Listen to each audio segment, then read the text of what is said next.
أعوذ بالله من الشيطان الرجيم بسم الله الرحمن الرحيم جعل الله الكعبة البيت الحرام قياما للناس والشهر الحرام والهدي والقلائد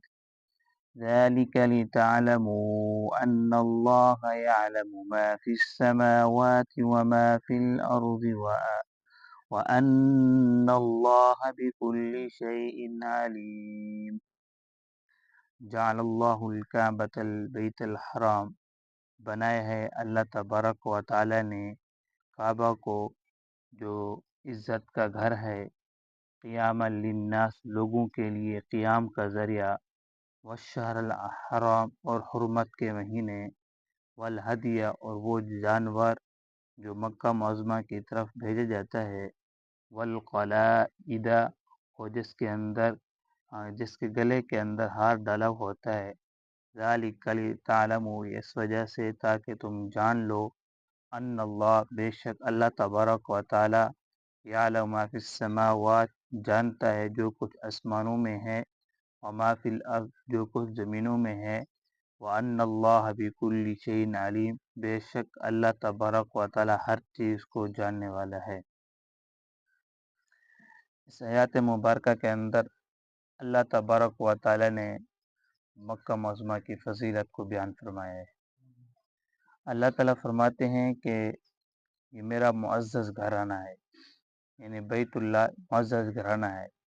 یہ اللہ تبارک و تعالیٰ نے جب زمین بنائی تھی تو سب سے پہلے یہاں سے زمین کو شروع کیا تھا، یہاں سے زمین پوری دنیا کے اندر پھیلی ہے۔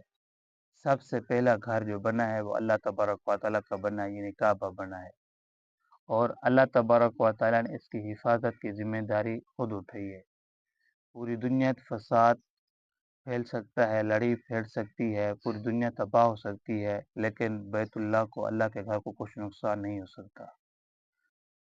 اللہ تبارک و تعالیٰ نے اس کی فضیلت، آپ علیہ الصلوۃ والسلام نے اس کی فضیلت یہ بیان فرمائی ہے۔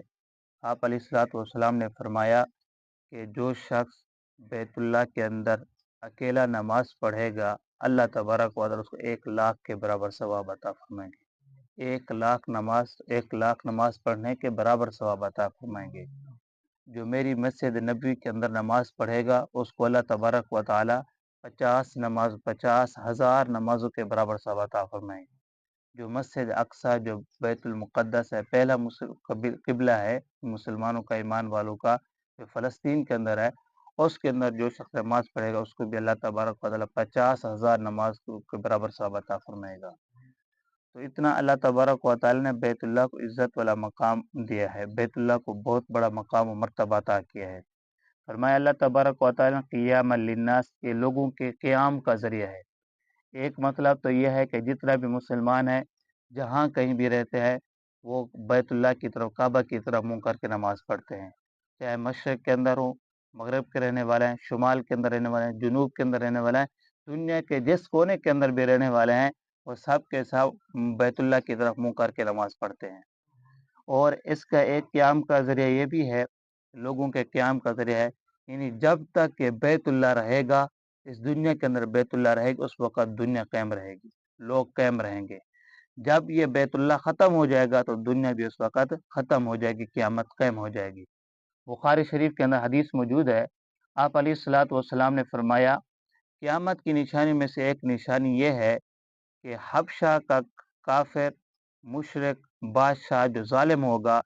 چھوٹے قد والا ہوگا، اور اس کی جو پنڈلیاں ہیں وہ ٹیڑھی ہوں گی، وہ فوج لے کر آئے گا بیت اللہ کو گرانے کے لیے۔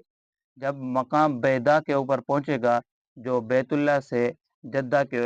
فاصلے کے اوپر، جدہ کے جہاں جدہ ہے وہاں پر 3-4 میل کے فاصلے پر یہ مقام ہے بیدا،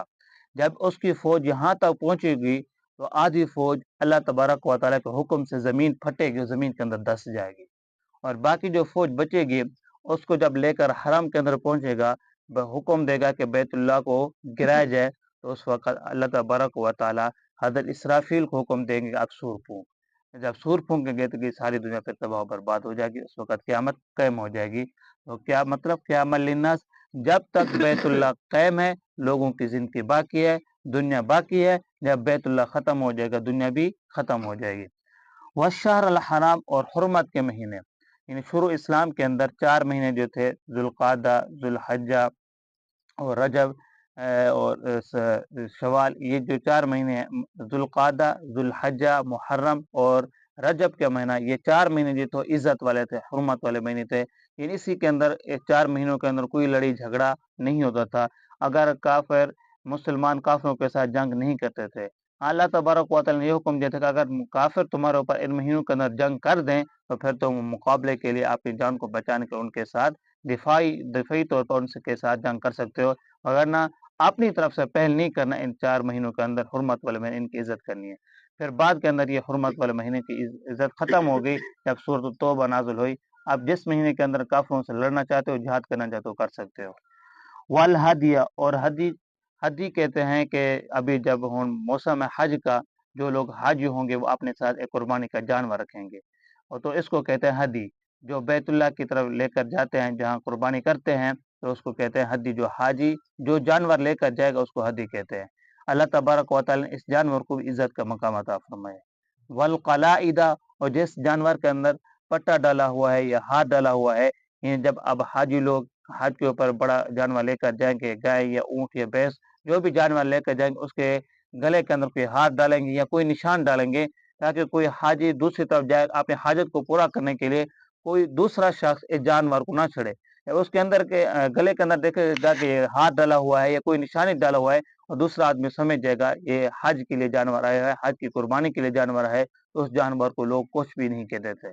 ذالک لتعلموا، یہ پیغام اللہ تبارک و تعالی اس وجہ سے دینا چاہتا ہے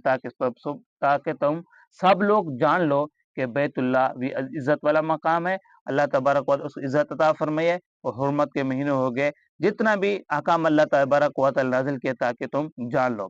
ان اللہ یعلم ما فی السماوات و ما فی الارض، اللہ تبارک و تعالی تو ہر چیز کو جاننے والا ہے،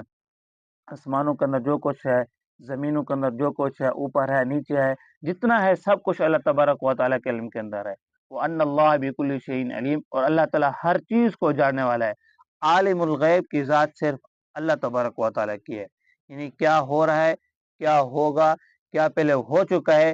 سب کچھ یہ عالم الغیب ہے، علم یہ سب کچھ اللہ تبارک و تعالیٰ جانتی ہے، اور اللہ تعالیٰ کے علاوہ کوئی بھی عالم الغیب نہیں جاننے والا، یعنی غیب کی بات کوئی نہیں بھی جاننے والا، نہ انبیاء کرام علیہ الصلوۃ والسلام، نہ کوئی ولی، نہ کوئی پیر، نہ کوئی اور شخص، صرف اللہ تبارک و تعالیٰ کی ذات عالم الغیب رکھتی ہے، غیب کا علم رکھتی ہے، باقی اور بھی کوئی نہیں رکھتی۔ دعا ہے کہ اللہ تعالیٰ ہم سب کو عمل کرنے کی توفیق عطا فرمائے، اور اللہ تبارک و تعالیٰ نے جو حکام نازل کیا ہے ان پر عمل کرنے کی توفیق